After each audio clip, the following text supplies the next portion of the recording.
प्रिय विद्यार्थियों, सुप्रभातम। मैं डॉक्टर इंदिरा गुप्ता, सह आचार्य संस्कृत।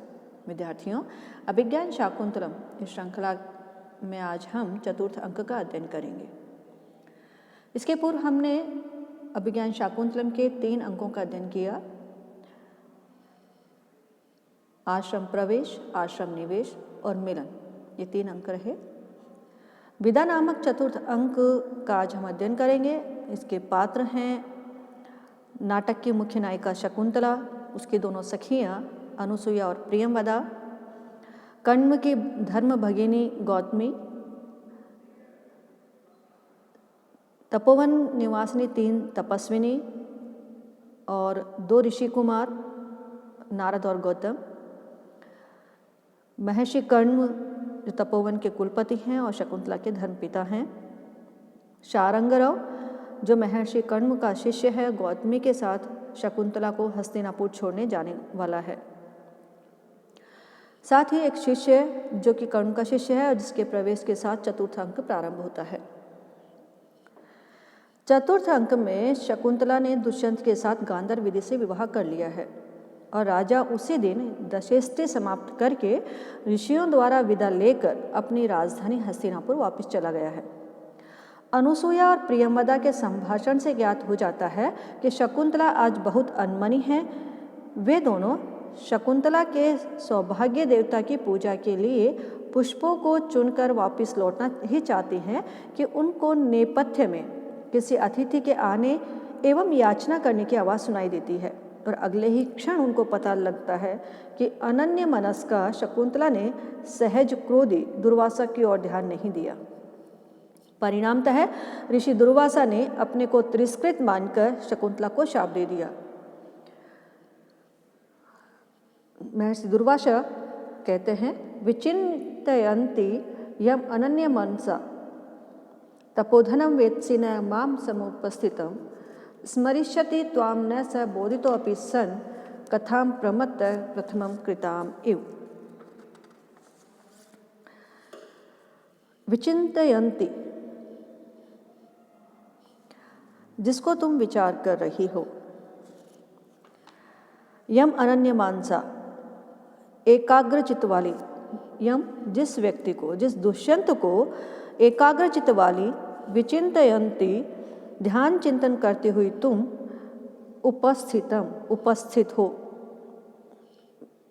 कर, मतलब कहने का कि स्वयं उपस्थित हुए, तपोधनम तपस्या के धनी, तपस्वी, माम मुझको न वेत्ति मुझ दुर्वासा को नहीं जान रही हो।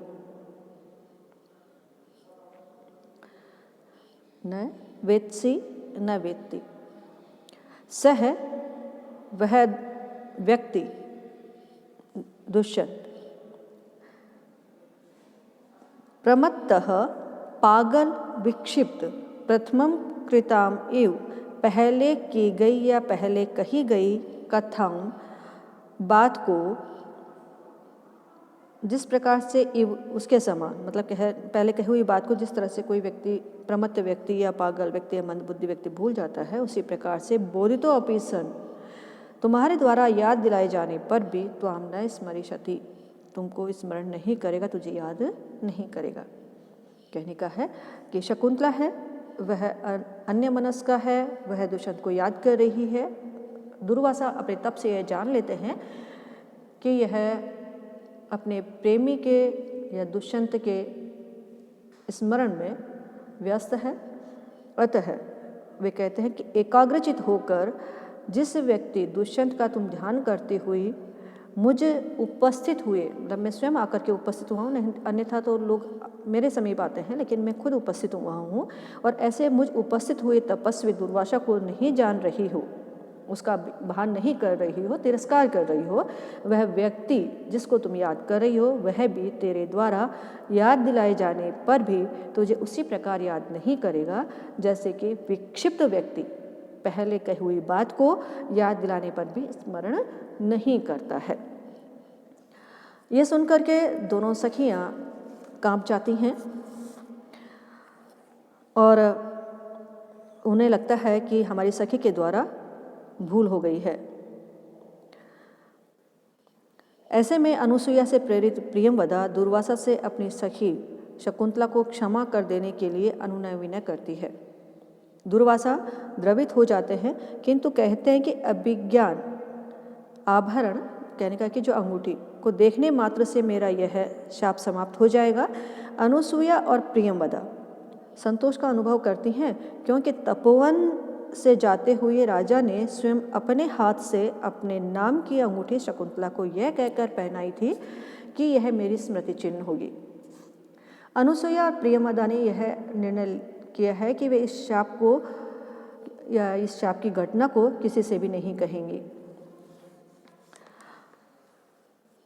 उसके पश्चात हम देखते हैं कि दो शिष्य हैं और दोनों शिष्य जो है पुष्प चयन के लिए आए हैं, समय देखने के लिए आए हैं। प्रातःकालीन बेला को महर्षि कश्यप ने उन्हें बाहर भेजा है कि देखिए कि दिन कितना उदित हुआ है। शिष्य बाहर आकर देखता है और कहता है कि सोमतीर्थ से लौटे हुए पूज्य काश्यप अर्थात महर्षि कण्व ने समय देखने के लिए मुझे आज्ञा दी है, तो प्रकाश में बाहर आकर देखता हूँ कि रात कितनी शेष रह गई है। चारों ओर घूम कर और देख कर कहता है प्रातःकाल हो गया है। और वह कैसे पता चल रहा है, तो वह प्राकृतिक जो चित्रण है उसको करता हुआ कहता है कि सुबह जो चंद्रमा और सूर्य की जो स्थिति है उसको देखता हुआ कि याति एक तो अस्त शिखरम पतिरोषधि नाम आविष्कृतो अरुण पुरस्सर है, एक तो अर्क है तेजो द्वयस्य युगपद व्यसनोद्भ्याम लोको नियम्यत है इव आत्मदशांतरेषु।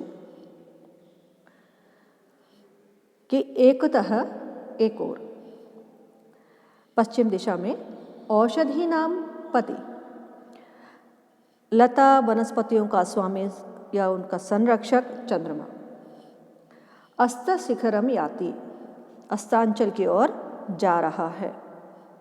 एकतः और दूसरी और एक और पूर्व दिशा में अरुण पुरस्सरः सूर्य का सारथी अरुण जिसके आगे चल रहा है, ऐसा अर्कः सूर्य आविष्कृतः उदित हो रहा है, प्रादुर्भूत हो गया है।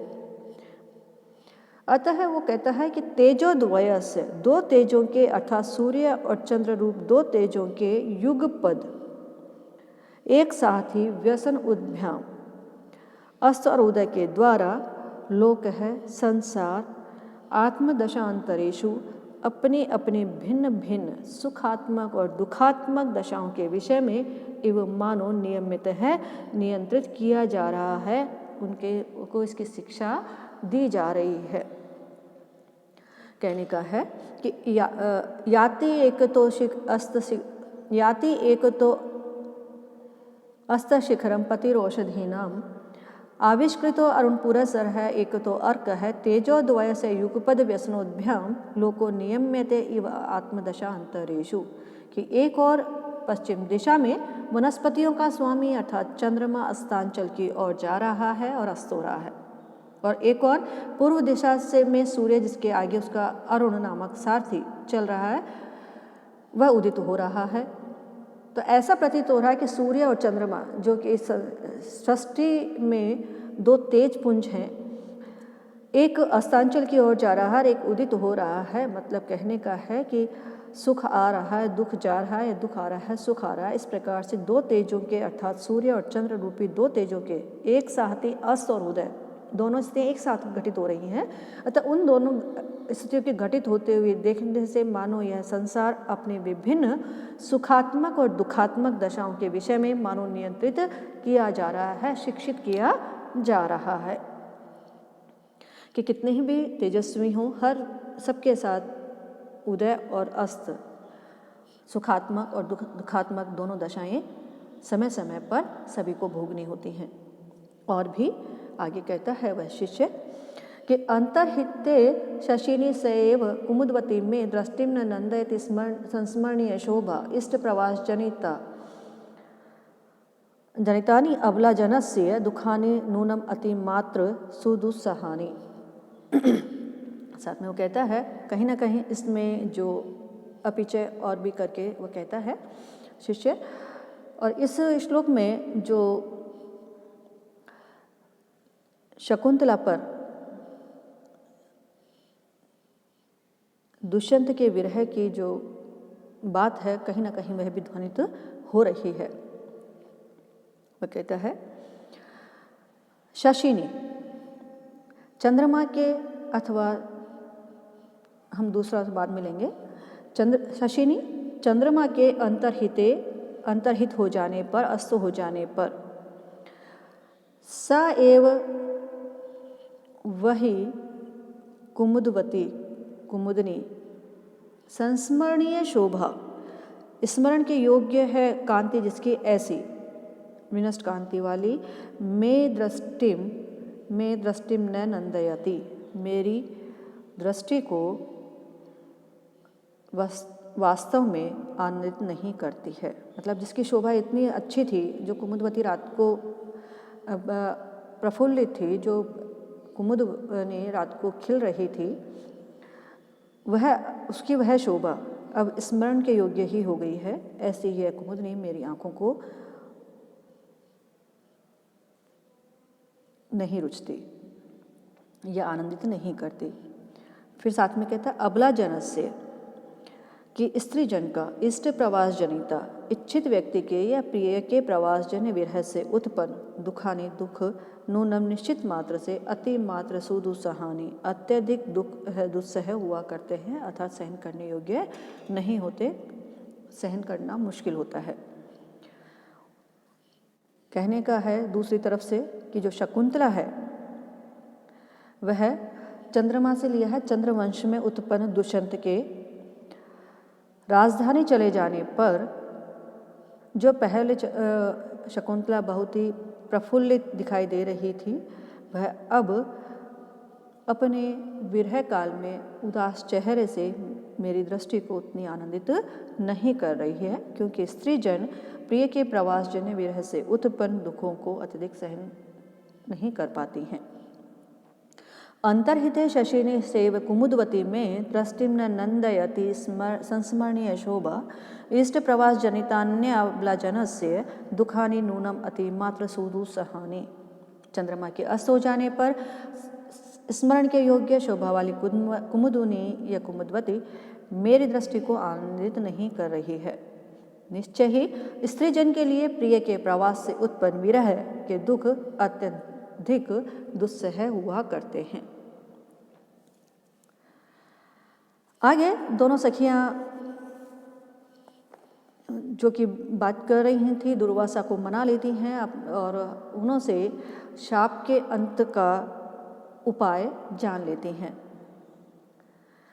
उसके पश्चात अनुसूया मन ही मन दुष्यंत और शकुंतला के विषय में सोच रही है कि कैसे महर्षि कण्व को शकुंतला के गांधर्व विवाह के विषय में सूचित किया जाए। इसी बीच प्रियंवदा आकर अनुसूया को सूचना देती है कि तात काश्यप को आकाशवाणी से यह सूचना मिल गई है कि शकुंतला दुष्यंत से गर्भवती है। कर्ण के आदेश के अनुसार शकुंतला की विदाई की तैयारी हो रही है। दुष्यंतेन अहितम तेजो दधानाम भूतये भूय अवेहि तनयाम ब्रह्म अग्निगर्भाम शमीम एव। और वह कहती है कि किस प्रकार से पता चला, तो वो कहती हैं कि उन्हें जो छंदोमयी वाणी संस्कृत का लेकर के और सुनाई दी, या ये कहें कि उन्होंने अपने तेज से जान लिया। दुष्यंतेन आहित, वो उस वाणी ने कहा कि ब्रह्मन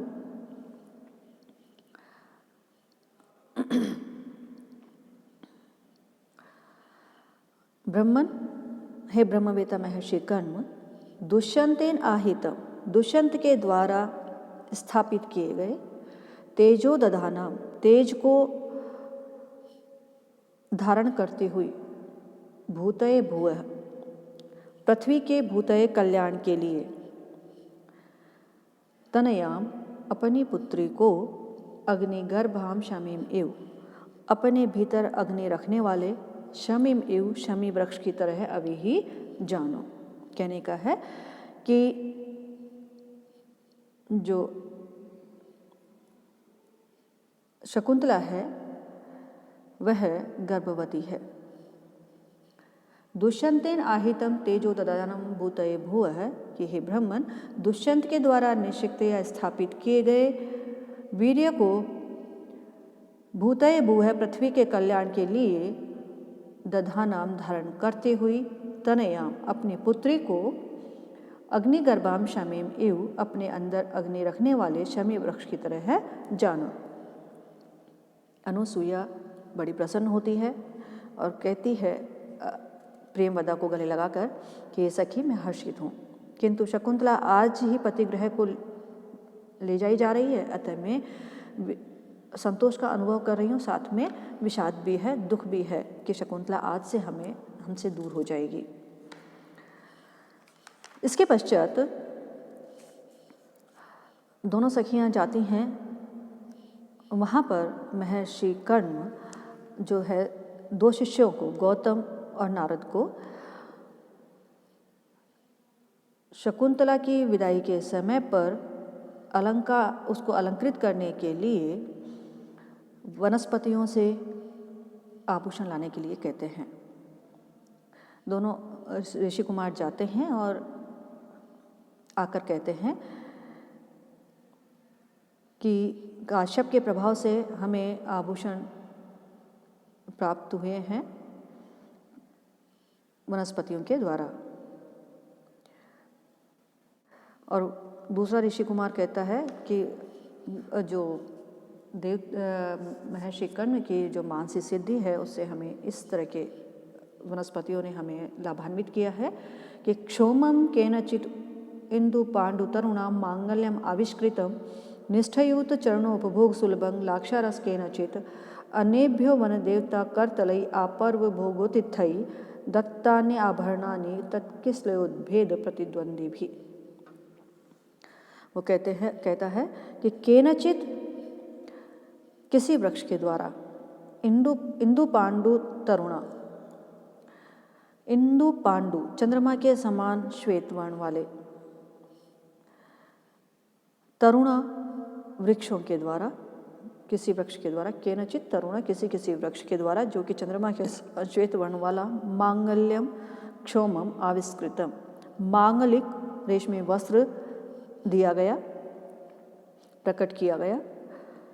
केनचित और किसी वृक्ष के द्वारा चरणों उपभोग सुलभ, पैरों में लगाने योग्य, लाक्षा रस है, चरणों को रंगने वाला जो आलक्त द्रव होता है महावर, वो निष्ठयूत निचोड़ा गया, निकाल कर दिया गया। आगे फिर वो कहता है कि अन्येभ्यो वन देवता, अन्य जो वृक्ष थे उनके द्वारा तत्किसलय उद्भिद प्रतिद्वंदी भी, नवीन निकलते हुए पल्लवों से स्पर्धा करने वाले या उनके समान, आपर्व भोगोतिथई पर्व भाग अर्थात मणिबंध स्थान तक बाहर निकले हुए वन देवता करतलई, वन देवताओं की हथेलियों द्वारा आभरणानि आभूषणों को दत्तानी दिया गया। कहने का है कि उनके द्वारा जो विभिन्न प्रकार के पुष्प आदि दिए गए, बहुत अधिक उनके पुष्प आदि खिले हुए थे जिससे कि इस प्रकार के आभूषण बनाए जा सके। क्षोमम केनचित इंदु पांडु तरुणा मांगल्यम आविष्कृतम निष्ठयूत चरणोपभोग सुलभः लाक्षारसः केनचित अनेभ्यो वन देवता करतलय आपर्व भोगोतिथई दत्तानि आभरणानि तत्किसलयोद्भेद प्रतिद्वंदी भी। किसी वृक्ष के द्वारा चंद्रमा के समान श्वेत वर्ण का मंगल कार्य में धारण करने योग्य रेशमी वस्त्रों का जोड़ा प्रकट कर दिया गया। किसी वृक्ष के द्वारा चरणों में लगाने योग्य आलक्त महावर दिया गया।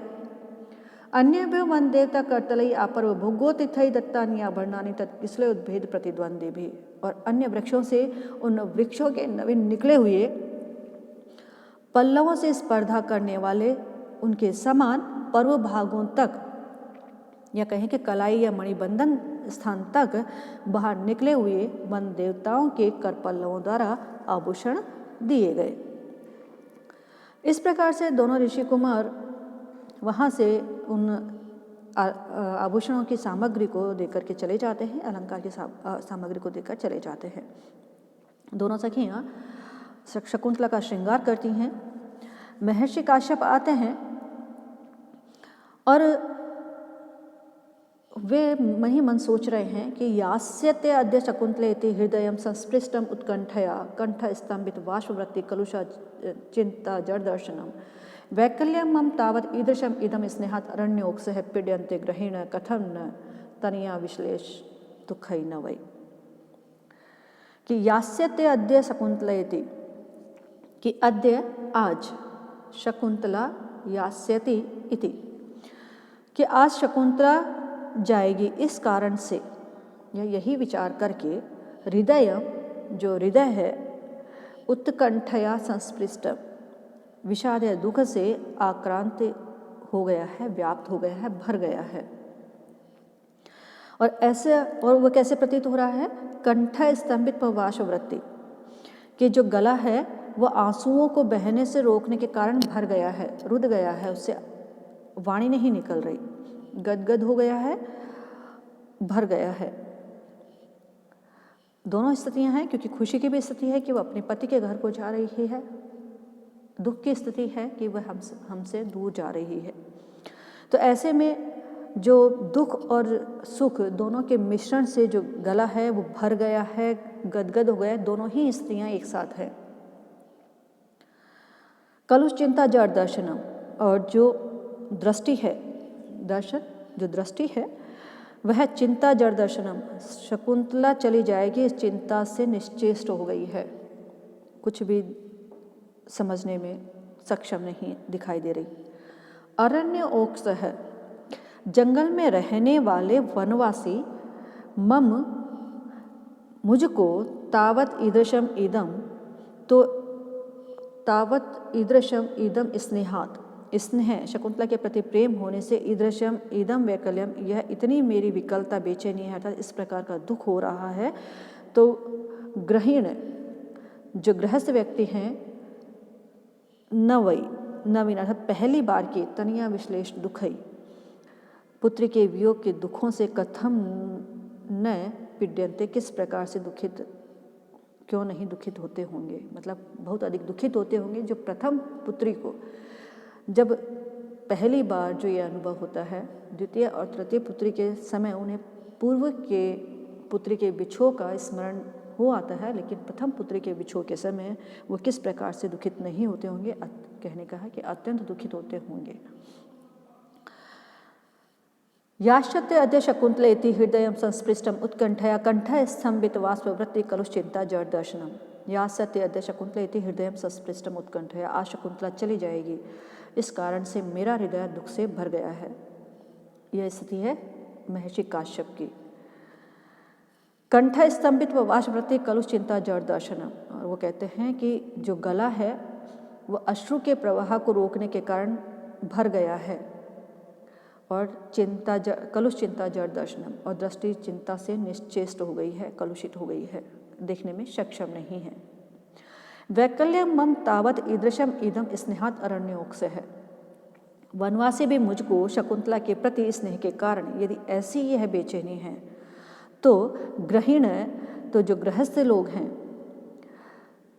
दुखई नवई, प्रथम बार पुत्री के वियोग के तनिया विश्लेषा दुखई नवई, प्रथम बार पुत्री के वियोग के दुखों से क्यों नहीं पीड़ित होते होंगे, अर्थात वे तो अवश्य ही दुखी होते होंगे। पीड्यन्ते ग्रहीण कथम नु तनियात विश्लेष दुखई नवई। यहाँ पर महर्षि कर्ण एक पिता की पीड़ा को अभिव्यक्त करते हैं, जो कि अपनी पुत्री को दूर बेचते समय महसूस करता है। वो कहते हैं कि मुझ वनवासी को भी यदि इतना दुख हो रहा है, जो कि गृहस्थ धर्म से दूर है, विरक्त है, तो जो राग से युक्त है एक गृहस्थ पिता, उसकी स्थिति क्या होती होगी।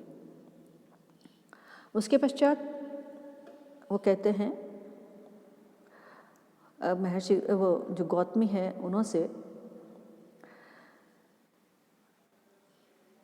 कि ययाते एव शर्मिष्ठा भर्तृबहुमता भव सुतं त्वम अपि सम्राज्यम सेव पुरुम अवाप्नुहि।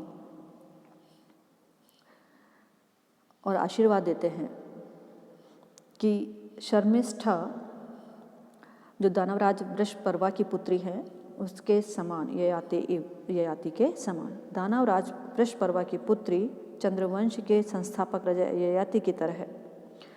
भद्रे बहुमता भव, तुम पति की अति प्रिय बनो। कहने का है कि हे पुत्री, ययाति राजा की अति प्रिय रानी जो शर्मिष्ठा थी, वैसे ही तुम भी अपने पति की अत्यधिक प्रिय बनो। साथ फिर वो कहते हैं सा पुरुम अवाप्नुहि, उसने जैसे सम्राट पुत्र पुरु को प्राप्त किया था एवं उसी के समान त्वम अपि सुतम सम्राज्यम आपनुहि, तुम भी सम्राट पुत्र को प्राप्त करो। कहने का है कि उसे पुत्रवती होने का आशीर्वाद दिया और वो भी पुत्र ऐसा है जो कि सम्राट हो, इस आगे जाके सम्राट बनेगा, इस प्रकार के पुत्र की प्राप्ति का आशीर्वाद उन्हें दिया। ययाते इव शर्मिष्ठा भर्तृ बहुमता भव सुतम त्वम अपि सम्राज्यम सेव पुरुम अवाप्नुहि। जैसे ययाति राजा की अति प्रिय रानी शर्मिष्ठा थी, वैसे ही तुम भी अपने पति की अति प्रिय बनो। उसने जैसे पुरु नामक सम्राट पुत्र को प्राप्त किया था, वैसे ही तुम भी सम्राट पुत्र को प्राप्त करो। गौतमी कहती है भगवान यह तो वस्तुतः वरदान है, केवल आशीर्वाद नहीं है। काश्यप कहते हैं पुत्री, इधर से अभी अभी आहुति दी गई अग्नियों की भी परिक्रमा करो, और सब परिक्रमा करते हैं। काश्यप जो ऋषि हैं वो छंद से बने श्लोक द्वारा आशीर्वाद देते हैं और कहते हैं अमिम वेदी परितः क्लिप दिशन्या समिदवंतः प्रांत सस्तेन दर्भा अपघ्नन्तो दुरितम हव्य गंधहि वेतानाः त्वां वन्य पावयन्तु। कि अमे समिधवंतः, कि समिधाओं से युक्त, जो हवन की लकड़ियां हैं उनसे युक्त, समिधाओं से युक्त। हवन में जो अग्नि प्रज्वलित करने के लिए जो लकड़ियां रखी जाती हैं उन्हें समिधा कहा जाता है। तो कहता है कि समिधवंत है कि समिधाओं से युक्त वेदिम परितः, जो वेदी के चारों ओर बिछी हुई हैं, वेदी के चारों ओर क्लिप्त दिशन्या प्रतिष्ठापित, प्रांत संस्तीर्ण दर्भा, किनारों पर बिछे हुए कुशों वाले, हव्य गंधई,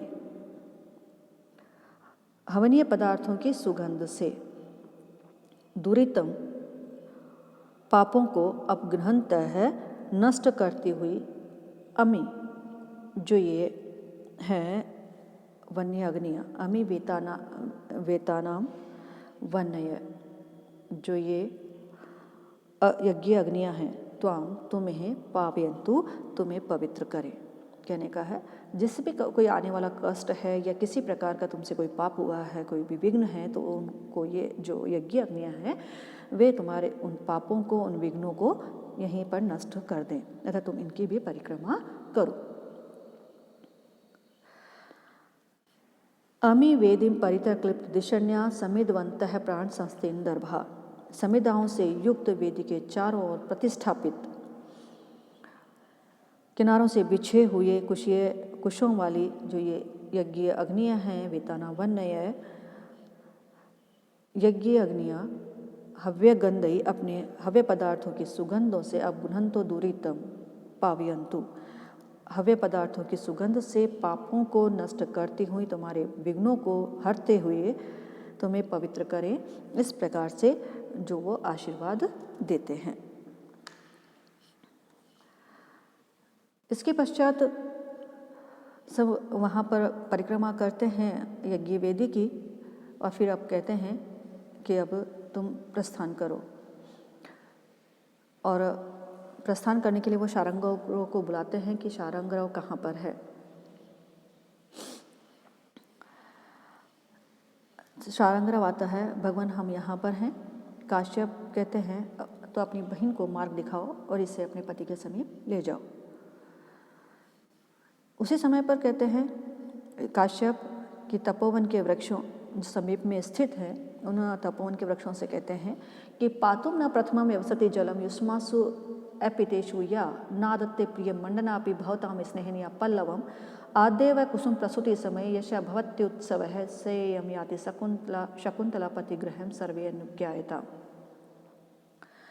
कि पातुम न प्रथमम व्यवसति जलम युष्मासु एपितेषु या कि युष्मासु एपितेषु आप लोगों को जल पिलाए बिना या जो शकुंतला प्रथमम पहले जलम पातुम न व्यवसति जल पीने के लिए प्रयत्न नहीं करती थी। प्रिय मंडनापि अलंकरण प्रिय होने पर भी भवताम स्नेहन आप लोगों के प्रति स्नेह होने के कारण या जो पल्लवम न आदते जो तुम लोगों के पत्ते नहीं तोड़ती थी नहीं लेती थी, वह आप लोगों के आद्य प्रथम कुसुम प्रसूति समय पुष्प निकलने के अवसर पर पुष्प विकसित होने के अवसर पर यस्य भवत्य उत्सव है जिसका उत्सव होता था, जो प्रसन्न होती थी, हर्षित होती थी। सा इयं शकुंतला वही है शकुंतला पतिग्रह याति पतिग्रह को जाती है सर्वे अनुज्ञायता आप सब इसको आशीर्वाद दें आज्ञा दें। इस प्रकार से जो महर्षि काश्यप हैं वे प्रकृति का मानवीकरण करते हुए दिखाई देते हैं और प्रकृति में भी वही संवेदना देखते हैं जो संवेदना एक मानव में होती है। यहाँ पर कालिदास का अभिप्राय यह है कि प्रकृति के प्रति मानव जाति का कर्तव्य क्या होना चाहिए। मानव बुद्धिजीवी है, मनुष्य है, उसे यदि अपना कल्याण चाहिए तो जरूरी है कि वह प्रकृति के प्रति मानवीय दृष्टि रखे। पाश्चात्य में व्याप्त शोषक तथा प्रकृति विजेता का भाव आत्मघाती है और यही कारण है कि कण्व तपोवन के वृक्षों को जड़ मात्र नहीं मानते, अपितु एक परिवारजन या बंधु बांधव की तरह संबोधित करते हैं। वह कहते हैं कि यह शकुंतला वही है जो आपको बिना जल पिलाए, बिना जल का सेचन किए जल तक ग्रहण नहीं करती थी, जो कि स्वयं आभूषण प्रेमी होने पर भी आपके प्रेम के कारण पल्ला तक नहीं तोड़ती थी, आपके पत्तों को ग्रहण नहीं करती थी, भले ही उसे उन पत्तों से अपने आप को अलंकृत करना सजाना बहुत अच्छा लगता था। और जो तुम्हारे कुसुम आने के समय पर स्वयं उत्सव मनाती थी, वही तुम्हारी आत्मीय सहचरी प्रकृति पुत्री आज अपने पति के घर जाती है, अतः आप इसे आज्ञा दें। यह प्रकृति का मानवीकरण ही नहीं, कवि की कालजयी विश्व बंधुत्व की भावना है जो उसे जिस सहजता से व्यंजित किया है वह संवेदना सर्वथा समवेत रूपेण वरेण्य है। इस श्लोक का एक एक शब्द अर्थगर्भित है। वह विश्व को, इस पर्यावरण को सुरक्षित रखने का, इस पर्यावरण के प्रति संवेदना से युक्त होने का संदेश देता है। मैं पुनः इस श्लोक को पढ़ती हूँ। पातुम न प्रथमम व्यवसति जलम युष्मासु एपितेषु या नादत्ते प्रिय मंडनापि भवताम स्नेहिनिया पल्लवम आद्यव कुसुम प्रसूति समय यश भवत्युत्सव सायं याति शकुंतला पतिग्रहम सर्वे अनुज्ञायता। आप लोगों को जल पिलाए बिना जो शकुंतला पहले जल पीने के लिए प्रयत्न नहीं करती थी, अलंकरण प्रिय होने पर भी आप लोगों के प्रति स्नेह के कारण जो आप लोगों के पत्तों को नहीं तोड़ती थी, आप लोगों के प्रथम पुष्प निकलने के अवसर पर जिसका उत्सव होता था, जो बहुत प्रसन्न होती थी, वही है शकुंतला पतिग्रह को जा रही है, अतः आप सभी सेवा आज्ञा दें।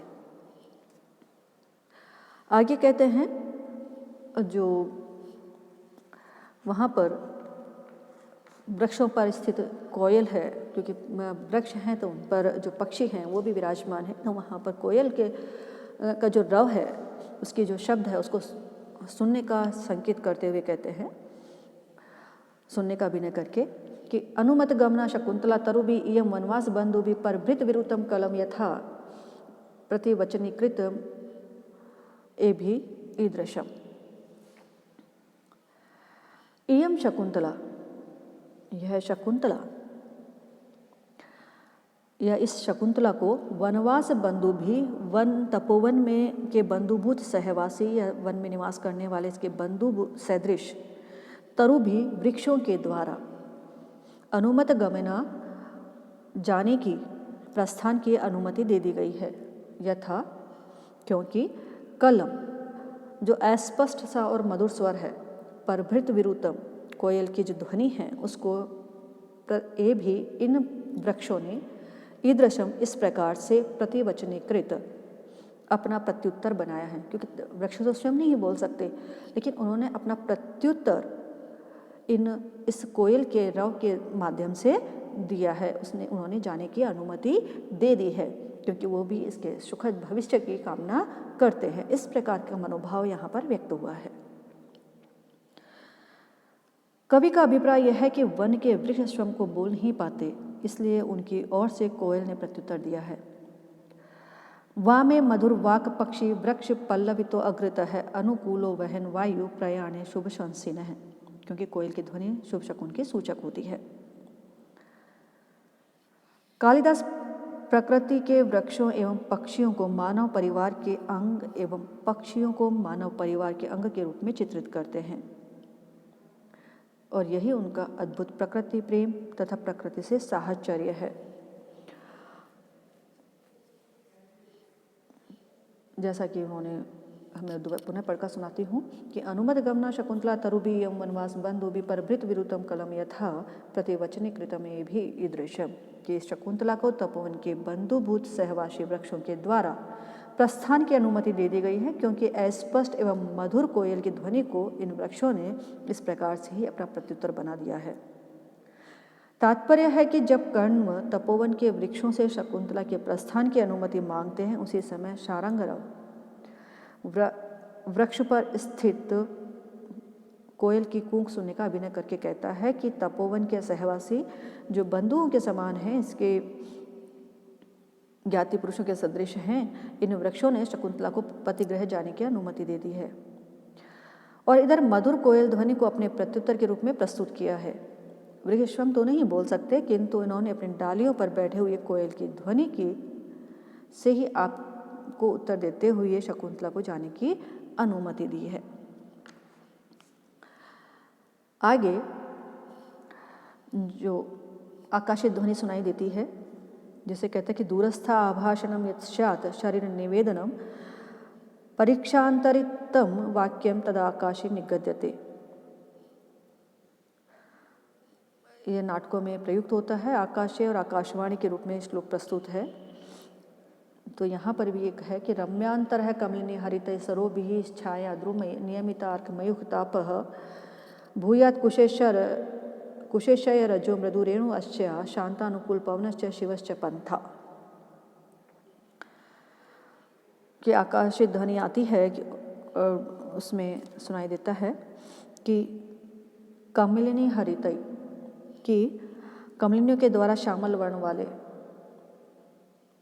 कमलिनी हरितई कमलिनियों द्वारा श्यामल वर्ण वाले सरोभिः, जो तालाब हैं या जलाशय हैं, सरोवर हैं। रम्यांतर है, जिनका मध्य भाग बहुत मनोहर है। छाया द्रुमयी, छाया वाले वृक्षों से नियमिता अर्क मयुक्ताप है, जो मयुक्ताप है, जो अर्क मयुक्ताप है, जो सूर्य की किरणों का ताप गर्मी नियमित कर दी गई है, रोक दी गई है। ऐसा अस्या इस शकुंतला का पंथा मार्ग। कुशेशय रजो मृदु रेणु, कमल पराग के समान कोमल धूली वाला, कहने का है कि बहुत जिसमें कंकर पत्थर नहीं हो, ऐसा शांतानुकूल पवनश्च, और शांत मंद और सुखद वायु वाला, शिवश्च और मंगलमय, भूयात होवे। कहने का है कि जो यह शकुंतला है, इसका जो मार्ग है वो कल्याणकारी हो, सुखद हो। रम्यांतर कमलिनी हरितई सरोभिः छाया द्रुमयी नियमिता अर्कमयुक्ताप है, कमलिनियों द्वारा श्यामल वर्ण वाले सरोवरों से जिसका मनोहर मध्य भाग रमणीक हो गया है, और छाया वाले वृक्षों के द्वारा जिसे सूर्य की किरणों का ताप रोक दिया गया है। भूयात कुशेशय रजो मृदु रेणु अश्चाः शांतानुकूल पवनश्च शिवश्च पंथा। इस शकुंतला का मार्ग कमलों के पराग के समान कोमल धूलि वाला और मंद तथा सुखद वायु वाला तथा कल्याणकारी हो, इस प्रकार की कामना की गई है।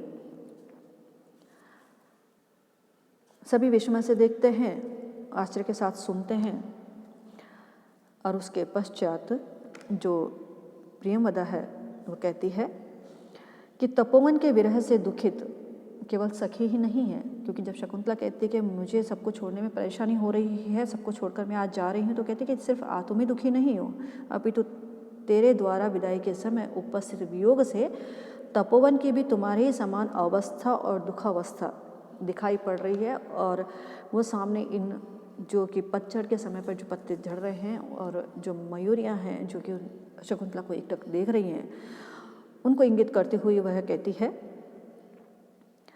कि उद्गलित दर्भ कवला मृग परित्यक्त नर्तना मयूरा अक्षित पांडु पत्रा मुंचत्य श्रोणीय लता। प्रेमदा कहती है उद्गलित दर्भ कवला कि और मृग है परित्यक्त नर्तना मयूरा कि मृग जो हरणियाँ हैं उन्होंने उद्गलित दर्भ कवला कि कुशों के जो ग्रास को उगल देने दिया है, मतलब इनको देखो हरणियों को कि कुशों के ग्रास को उगल देने वाली हो गई हैं, और मयूरा परित्यक्त नर्तना नाचना छोड़ देने वाली हो गई हैं। अक्षित पांडु पत्रा मुंचत्य अश्रोणीय लता, और जो लताएं हैं उन लताओं ने वो ऐसी प्रतीत हो रही हैं कि अक्षत पांडुपत्रा कि अक्षत जिनके पीले जो पत्ते थे, पांडुपत्रा पीले जो पत्ते थे वो गिर रहे हैं, अक्षत नीचे गिर रहे हैं, और ऐसा प्रतीत हो रहा है कि अश्रुणी जो आंसुओं को मुंचती छोड़ रही हैं, गिरा रही हैं, ये उसके समान ऐसा प्रतीत हो रहा है कि तुम्हारे विरह में वो आंसुओं को गिरा रही हैं लताएं, ऐसा प्रतीत हो रहा है। जो हिरण है उन्होंने अपने ग्रास को लेना बंद कर दिया है, साथ में जो खाया हुआ ग्रास है उसको भी उगल दिया है। मोरों ने अपना नाचना छोड़ दिया है। यह प्रकृति का जो ये दृश्य है वह दिखा रहा है कि तुम्हारे जाने से तुम्हारे विरह में वह भी दुखी है। उद्गलित दर्भ कवला मृग परित्यक्त नर्तना मयूरा अपसृत पांडुपत्रा मुंचत्य अश्रोणीय लता। हरिणियों ने या मृगियों ने कुशों के ग्रास उगल दिए हैं, मयूरों ने नाचना छोड़ दिया है, और जो लताएं हैं पीले पत्तों को गिराती हुई ये लताएं मानो आंसुओं को गिरा रही हैं, ऐसा प्रतीत हो रहा है। प्रेमदा कहती है कि तुम्हें पतिगृह जाते हुए देखकर तुम्हारे वियोग के कारण दुखी होकर प्रकृति का ये दृश्य दिखाई दे रहा है, तपोवन भी तुम्हारे विरह से व्याकुल हो रहा है। इस प्रकार से इस पद्य में जो काव्य कला है कालिदास की वह देखते ही बनती है। मृगी शकुंतला के जाने से दुख से पीड़ित है, अतएव वह अपना जो निवाला है उन निवालों का उद्वमन तक कर रही है, और मयूरी ने अपना नाचना छोड़ दिया है। लता अपने पीले पत्ते ऐसे गिरा रही है मानो आंसुओं की वर्षा कर रही हो। इस प्रकार से जो इसका मानवीय संवेदनाएं हैं वो बहुत ही उभर कर आई हैं। इन मानवीय संवेदनाओं से युक्त जो श्लोक है वह उस दृश्य को सजीव बनाता है। इसी के साथ हम इस अंक को यहीं समाप्त करते हैं। इसी अंक को आगे हम जारी करेंगे अगले भाग में। धन्यवाद।